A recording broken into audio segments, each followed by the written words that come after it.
Assalamualaikum warahmatullahi wabarakatuh. Salam sejahtera untuk kita semua. Shalom. Baik, di sini saya akan menjelaskan 4 teori belajar. Yang pertama ada teori behaviorisme, yang kedua ada teori kognitivisme, yang ketiga ada teori konstruktivisme, dan keempat ada teori humanisme.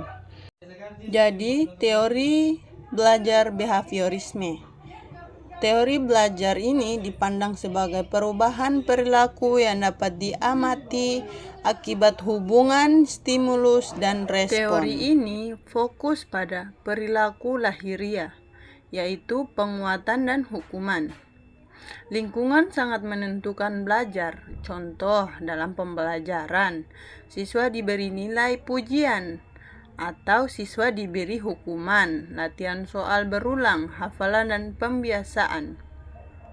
Teori ini dilakukan untuk membentuk disiplin untuk keterampilan dasar para siswa dan dapat mengembangkan nalar kritis pada siswa. Kemudian kita masuk kepada teori yang kedua, yaitu teori belajar kognitivisme.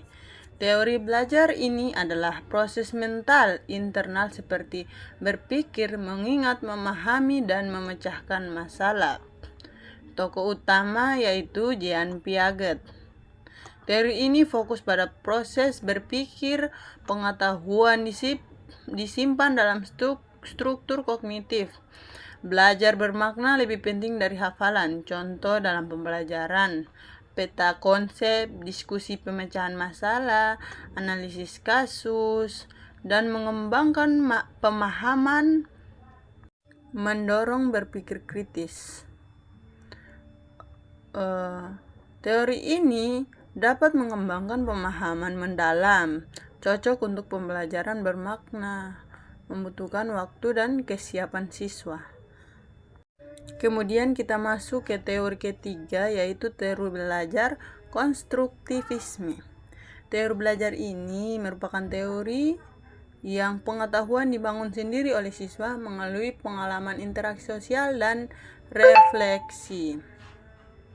Kemudian kita lanjut ke teori yang keempat, yaitu teori belajar humanisme. Teori belajar humanisme adalah teori yang memandang belajar sebagai proses untuk mengembangkan manusia, baik aspek kognitif, afektif, sosial, dan moral. Belajar tidak hanya bertujuan memperoleh pengetahuan, tetapi juga memahami diri, mengembangkan potensi, dan membentuk kepribadian. Di sini saya mengambil teori konstruktivisme, karena teori konstruktivisme menjelaskan tentang pengetahuan tidak ditransfer secara langsung, tetapi dibangun oleh individu melalui interaksi dengan dunia. Penerapan dalam pembelajaran.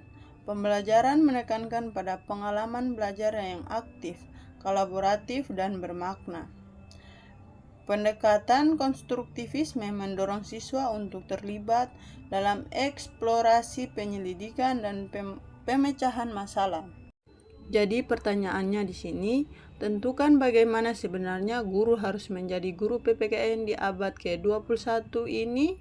Kurikulum merdeka dengan pendekatan deep learning.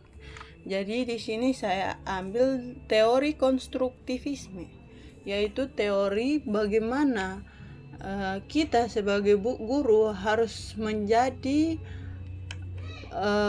guru PPKN di abad ke-21 ini menggunakan pendekatan deep learning.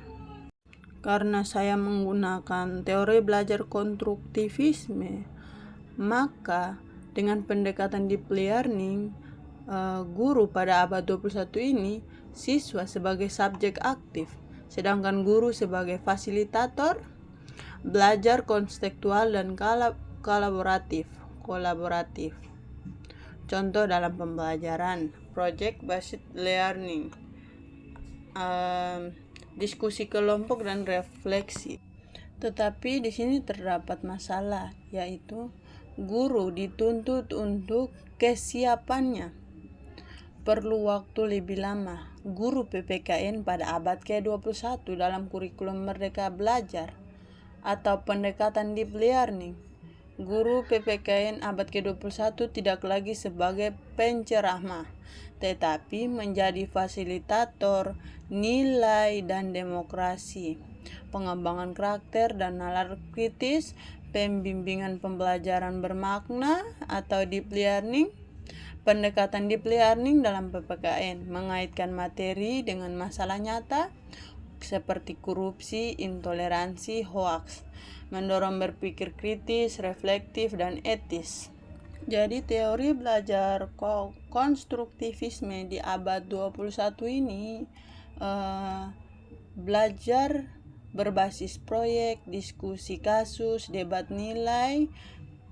Contohnya, siswa tidak hanya menghafal pasal Undang-Undang Dasar 1945, tetapi menganalisis pelanggaran HAM di lingkungan sekitar. Di sini, dalam profil guru Pancasila adalah guru yang mencerminkan dan menumbuhkan nilai Pancasila dalam praktik pembelajaran. Profil guru Pancasila beriman dan berakhlak mulia, demokratis dan humanis, bernalar kritis, mandiri dan reflektif, kolaboratif, dan inklusif.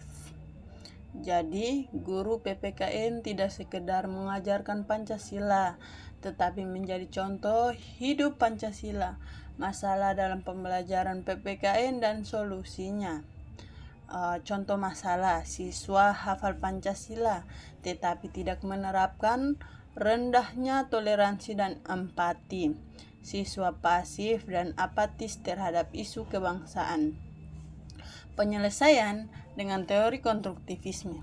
Guru harus menghadirkan masalah nyata, misalnya konflik antara teman karena perbedaan pendapat, penyebaran hoaks di media sosial. Jadi, di sini nilai Pancasila dibangun dari pengalaman, bukan sekedar hafalan. Mungkin itu saja penjelasan dari saya. Wassalamualaikum warahmatullahi wabarakatuh.